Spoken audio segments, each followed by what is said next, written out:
ဘူးယူကရိန်းတို့ရုရှားတို့အစ္စရေးပါလက်စတိုင်းလက်ဘနွန်ယီမင်အခုအီရန်အရှေ့အလယ်ပိုင်းမှာလည်းဒါ လုံးပေးမင်္ဂလာပါဒေါ်မြန်မာရှန်အင်ကနေကြိုဆိုလိုက်ပါတယ်ကျွန်တော်တို့ရေးချန်နယ်ဟာဆိုရင်နေ့စဉ်နေ့တိုင်းတန်စုတန်ကောင်းတွေကိုတက်ဆက်ပေးနေတာမို့ like and subscribe လေးလုပ်ပေးဖို့တောင်းဆိုရှင်ပါတယ်စစ်အကြီးကျယ်လောင်မြိုက်နေပြီပေါ့နော်မကြသေးခင်ကလည်းအိန္ဒိယနဲ့ပါကစ္စတန်ဟောစတဲ့ကမ္ဘာကြီးတွေကတတိယကမ္ဘာစစ်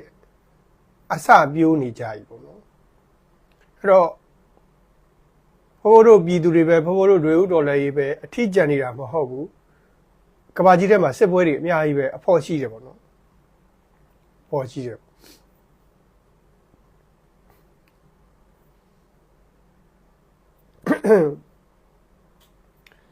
ဒီကနေ့ဟာတကယ်special သတင်းကောင်းနေပဲပေါ့နော်ဒီကနေ့ဇွန်လ15ရက်နေ့မှာစစ်ကောင်စီဘက်ကတိုက်ရင်မှုနဲ့စစ်ကြောင်းမှုနဲ့တိုက်ရင်မှုအပဝင်လက်နက်ချအလင်းဝင်တဲ့သူက80ခန့်ရှိတယ်ဒါရခိုင်ပြည်နယ်ကြောက်ဖြူမှာအများကြီးပဲစဉ်းစားကြည့်လိုက်80ခန့်ဆိုတာဒါတက်ရင်တရင်စာပဲဗျနော်စစ်ကြောင်းမှုနဲ့တက်ရင်မှုကိုယ်တိုင်ကိုလက်နက်ချအလင်းဝင်တာနော်စစ်ကြောင်းမှုနဲ့တက်ရင်မှုကိုယ်တိုင်လက်နက်ချကြောက်ဖြူမှာတက်မ17နဲ့တက်မ69မလီသူအဖော်တော်ညှိလိုက်သေးတယ်အလင်းဝင်ဖို့အဖော်ညှိလိုက်သေးတယ်တက်မ11နဲ့တက်မ99ပေါင်းပြီးတော့စစ်ကြောင်းမှုနဲ့တက်ရင်မှုအပါဝင်အင်အား80ခန့်လက်နက်ချအလင်းဝင်ခဲ့တယ်ဗျာ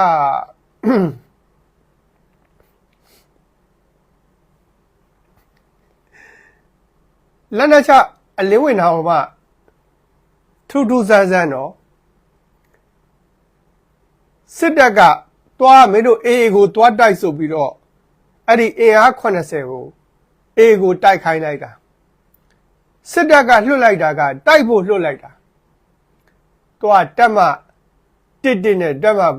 99မင်းတို့အင်အား80ခန့်သွားစစ်ကြောင်းမှုရောတရင်မှုရောလိုက်သွားအေးကိုတိုက်ခိုင်းလိုက်တာလွှတ်လိုက်တော့ကအေကိုတိုက်ဖို့ဆိုပြီးလွှတ်လိုက်တာအဲ့ဒါကိုသူတို့ကအေနဲ့ချိတ်ဆက်ပြီးတော့ဟယ်လိုအေလားတဲ့အေဟုတ်တယ်အေကျတို့ကတက်မ11နဲ့တက်မ99ကအေကိုတိုက်ဖို့လွှတ်လိုက်တဲ့အင်အား80ခန့်ရှိတယ်ကျွန်တော်တို့မတိုက်ရှင်ဘူးတေးမှာကြောက်တယ်ဒါကြောင့်လက်နက်ချအညံ့ခံခြင်းနဲ့ဆိုပြီးတော့အေကိုဆက်သွယ်ပြီးတော့စစ်မတိုက်ပဲနဲ့လက်နက်ချအညံ့ခံလိုက်တာတဲ့ဗျာနော်အဲ့တော့အထက်ကလွှတ်လိုက်တာကစစ်တိုက်ဖို့လွှတ်လိုက်တာအဲ့ဒါကိုအဘရဲ့တပည့်တွေကစစ်တိုက်ရမှာကြောက်လို့ဆိုပြီးတော့လက်နက်ချအညံ့ခံလိုက်တယ်အဲ့တော့အေဆိုတဲ့အတန်ကြိုင်းကိုကြောက်တယ်နော်အေရဲ့အတန်ကြိုင်းကိုကြောက်တယ်ဗျအဲ့တော့သခိုင်းတိုင်းတို့မကွေးတိုင်းတို့မန္တလေးတိုင်းတို့အေရဝတီတိုင်းတို့တနင်္လာရီတိုင်းတို့စစ်တိုက်ဘိုးချုပ်ထုံးမြတ်နိုင်ပုံကိုတော်မှဘုန်းဘုန်းတို့ထောင်ပြီးတိုက်ရမလို့ဖြစ်နေပြီထိုင်းနိုင်ငံမှာတစ်ခေတ်တစ်ခါကကြားဘူးတယ်မလားဥအောင်စေရဆိုတဲ့အတန်ကိုကြားရင်ထိုင်းနေဖိတ်ဖိတ်တော်ကြောက်ကြတယ်ခုလည်းပဲဘိုးချုပ်ထုံးမြတ်နိုင်တို့အေတို့ဆိုတဲ့အတန်တွေကြားရင်စစ်တပ်ကကော်တွေဖိတ်ဖိတ်တော်ကြောက်တယ်တကယ်ကြောက်တာနော်တကယ်ကြောက်တာဘုံဘုံတို့လောက်ကြံပြီးကြောက်တာမဟုတ်ဘူးတကယ်ကြောက်တာဒီကနေ့ကအသက်သေးပဲ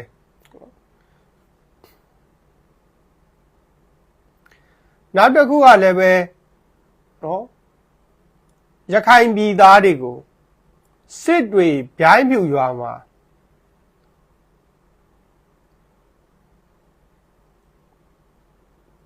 အတင်းအဓမ္မတပ်သားသစ်စုဆောင်းတယ်စစ်တွေဗျိုင်းပြူရွာကရခိုင်ပြည်သားတွေကိုအတင်းအဓမ္မ တပ်သားတွေစုဆောင်းပြီးတော့ A ကိုတိုက်ခိုင်းလိုက်တာအဲ့ဒါကို A ကိုမတိုက်ဘဲနဲ့တပ်သားတွေ40လောက်ရှိတယ် A စီမှာလာပြီးတော့လက်နက်ချအလင်းဝင်လိုက်တယ်အဲ့ဒါကစစ်တွေပြိုင်းပြီးတော့ကရခိုင်ပြည်သားတပ်သားတစ်တွေပေါ့နော်အဲ့တော့ကုံပြီလက်နက်ချအလင်းဝင်တာတွေကုံပြီ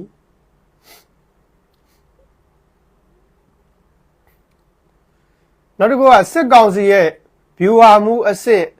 ဗိုလ်မှူးချုပ်တွေအပါအဝင်အရာရှိတွေတေဆုံးခဲ့ကြတယ်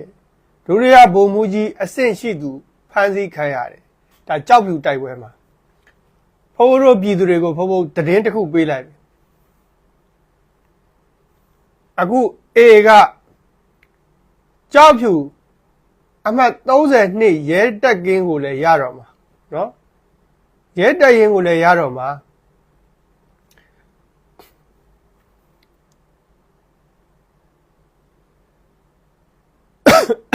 ပြီးတော့ AR တိုင်းငါတိုင်းချောင်းမှာရှိတဲ့344အမြောက်တက်ကိုလည်းဝင်တိုက်နေပြီရတော့မှာ344ကလည်းအခုထွက်ပြေးကုန်ကြပြီနောက်တစ်ခုကနတ်ရေကန်လေချောင်းရံကာကွယ်ရေးတက်အဲ့ဒါကလည်းအခုထွက်ပြေးနေပြီရတော့မှာအဲ့တော့ A ကမကွေးတိုင်းကနတ်ရေကန်ဗျူဟာကုန်း AR တိုင်းက344အမြောက်တက်ကြောက်ဖြူက32ရဲတက်ရင်အဲ့ဒီတက်ကြီး3ခုရတော့မှာအဲ့ဒီတက်ကြီး3ခုကတကယ်ဒိတ်ရိတ်ကျဲတွေကြီးပဲပေါ့သေးသေးတွေမဟုတ်ကြောက်ဖြူမှာဆိုရင်32ရဲတက်ရင်ကဒါအချက်ချာအကြဆုံးပဲဗျူဟာအကြဆုံးပဲနော်ဟောငဖဲမြို့နယ်မှာရှိတဲ့နိုင်ရီကန်ဗျူဟာကုန်းကလည်းပဲအနောက်ပိုင်းတိုင်းစစ်ဌာနချုပ်အန်းကိုစားကိုလက်နက်အပြည့်အစုံနဲ့ကိုအထိုင်ချထားတဲ့စစ်ဌာနချုပ်ပဲနော်စစ်ဌာနချုပ်ပဲ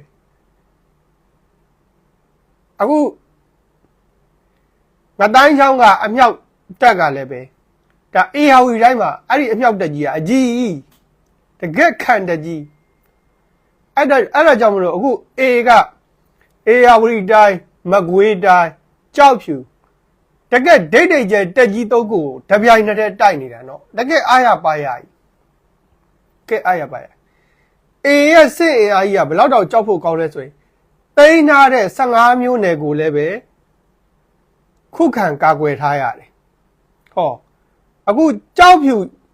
32ရဲတက်ရဲကိုလည်းတိုက်နေတယ်နိုင်ရီကန်ဗျူဟာစကတ်ကိုလည်းတိုက်နေတယ်344အမြောက်တက်ကိုလည်းတိုက်နေတယ်အဲ့တော့ဒါ A ရဲ့စစ်အင်အားနော်ဟောပြီးတော့ချင်းပြည်နယ်မှာလည်းတိုက်နေတယ်ဗမော်မှာလည်းတိုက်နေတယ်နဲတိုင်းမဟုတ်ဘူးအဲ့တော့ A ရဲ့စစ်အင်အားကြီးကတော်တော်ကြီးမားတယ်ပေါ့နော်တော်တော်ကြီးမားတယ်ပေါ့နောက်တစ်ခုက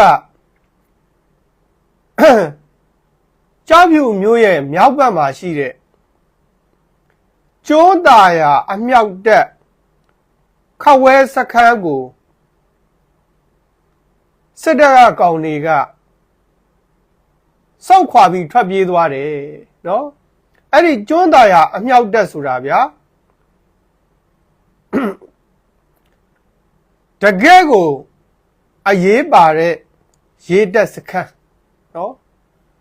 တကယ်ကိုအရေးပါတဲ့ရေတက်စခန်းသူကမြို့နယ်ကတော့မြေပုံမြို့နယ်မှာရှိတာပိုနီးတာကကြောက်ဖြူနဲ့ပိုနီးတာအဲ့တော့ကြောက်ဖြူပင်လေတကြောမှာနော်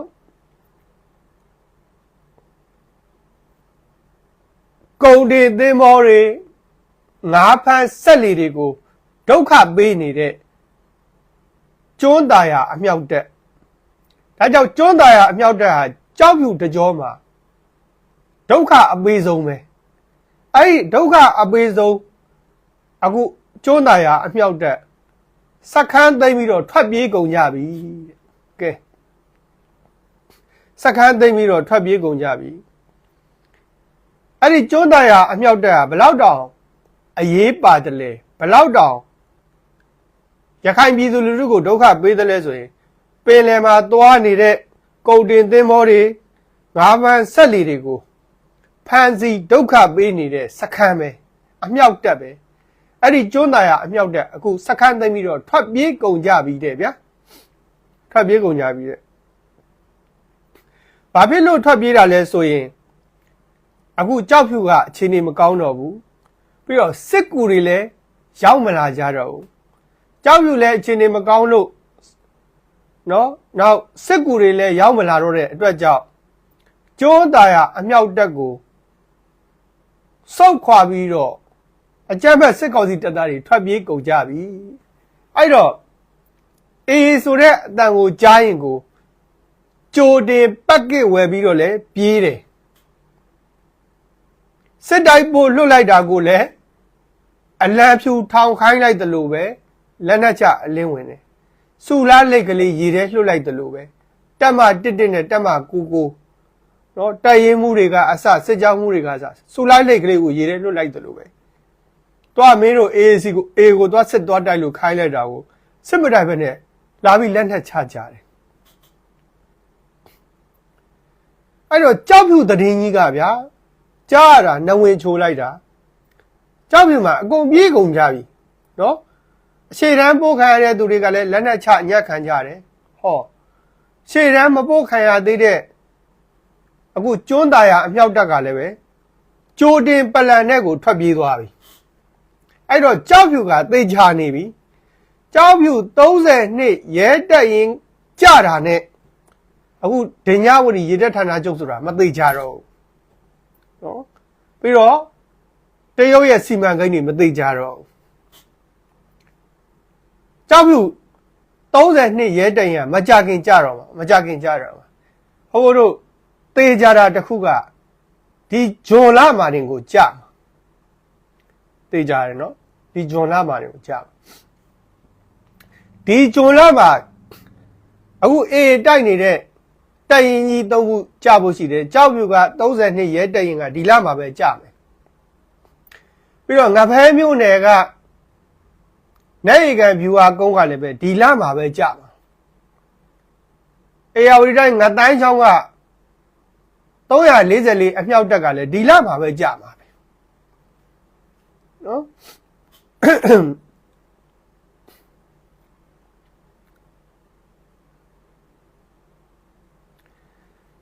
အခုအေယာဝတီတိုင်းငတိုင်းချောင်း344အမြောက်တက်ကအကြအဆုံးတွေများလွန်းလို့ထွက်ပြေးကုန်ကြပြီတဲ့ကဲ344အမြောက်တက်ဒီလမှာကိုကြတော့မှာနော်အကြအဆုံးတွေများလို့အခုထွက်ပြေးကုန်ကြပြီတဲ့အခုသတင်းထွက်နေတာကငတိုင်းချောင်းက344အမြောက်တက်တိမ့်လိုက်ပြီဆိုတဲ့သတင်းတွေလည်းထွက်နေတယ်ဟိုလိုတိမ့်လိုက်ပြီဆိုတဲ့သတင်းတွေလည်းထွက်နေတယ်စိုးအောက်ပြီဆိုတဲ့သတင်းတွေလည်းထွက်နေတယ်အေးနဲ့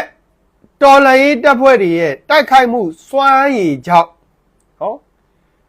အေးဆိုတဲ့အတန်ကိုကြားတာနဲ့ဟောစစ်ကောင်စီဘက်ကအကြမ်းဖက်စစ်သားတွေသေဆုံးမှုတွေလည်းတော်တော်များတယ်ဖယိုဖယဲနဲ့ထွက်ပြေးတာတွေလည်းတော်တော်များတယ်ဒါငတိုင်းကြောင့်အမှတ်344အမြောက်တက်မှာသေတာတွေလည်းတော်တော်များတယ်လို့ထွက်ပြေးတာတွေလည်းတော်တော်များတယ်အခုကောလာဟာလသတင်းတွေကငတိုင်းချောင်းက344အမြောက်တက်ကျသွားပြီလို့ကောလာဟာလတွေကြားနေရပြီအဲ့တော့မကြတော့ဘူးပေါ့နော်အခုနိုင်ရီကန်ဗျူဟာကောကလည်းအခြေအနေကိုလုံးဝမကောင်းတော့တာဘယ်တော့တော့မကောင်းတော့တယ်လဲဆိုရင်နိုင်ရီကန်ဗျူဟာကောကနေပြီးတော့စစ်သား23ယောက်လက်နက်တွေနဲ့ထွက်ပြေးကြတာအဲ့ဒါကိုစီရီအအရှိုချင်းက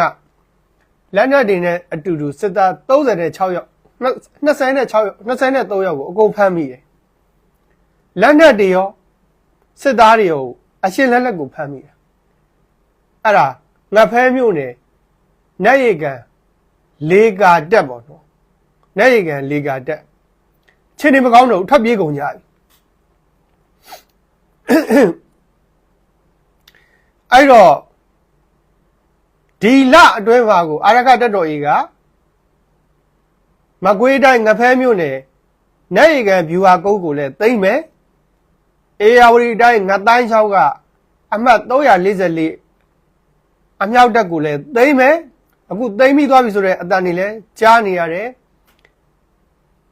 ကြောက်ဖြူအမှတ်32ရဲတက်ရဲကိုလည်းဒီလမှာပဲသိမ့်တော့မယ်ပေါ့နော်အဲ့တော့ကလားမနိုင်ရခိုင်မယ်အေကိုမနိုင်တဲ့အတွက်ကြောင့်ရန်ကုန်မြို့မှာရှိတဲ့ရခိုင်လူငယ်တွေကိုစစ်မှုထမ်းဖို့အတွက်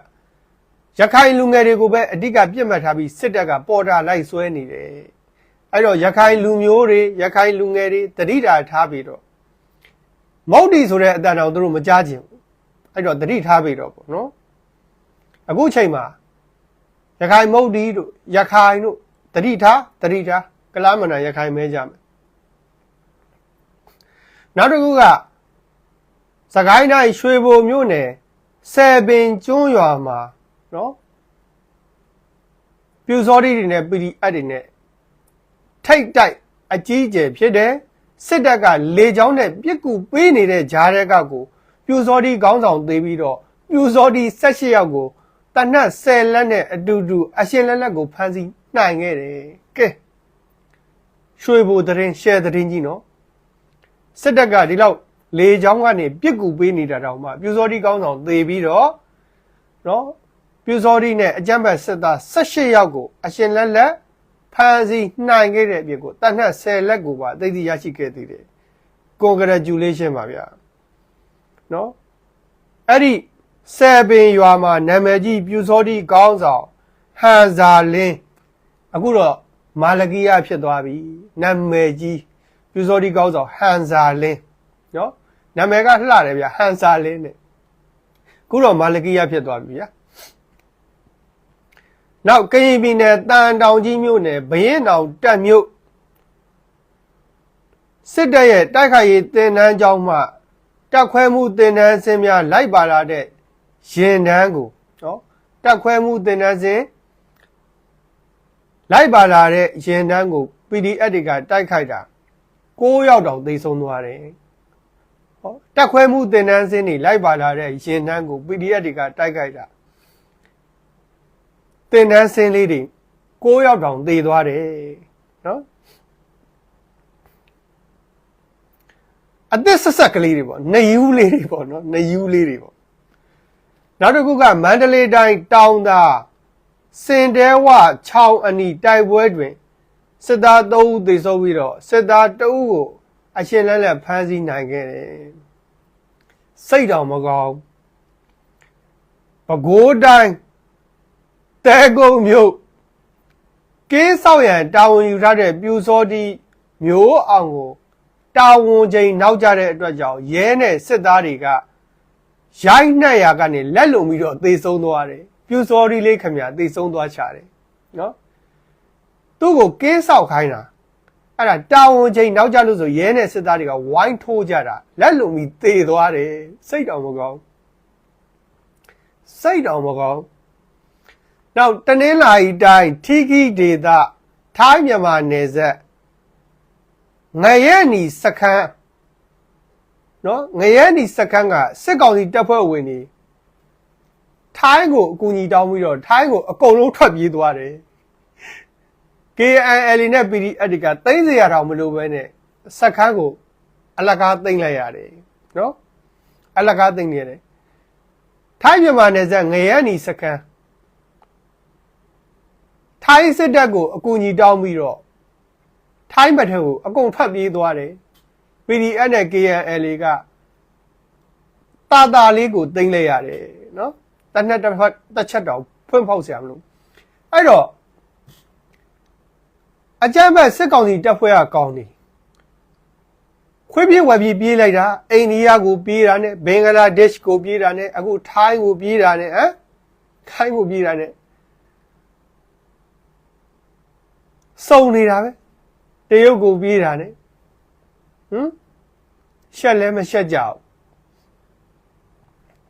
ရှက်လဲမရှက်ကြဘူးနော်အခုပို့ပြီးတော့ဝမ်းနေစရာကောင်းတာကရှမ်းပြည်နယ်မြောက်ပိုင်းကဘာကျော်မူဆယ်105မိုင်ဂိတ်ကိုနော်မူဆယ်105မိုင်ဂိတ်ကို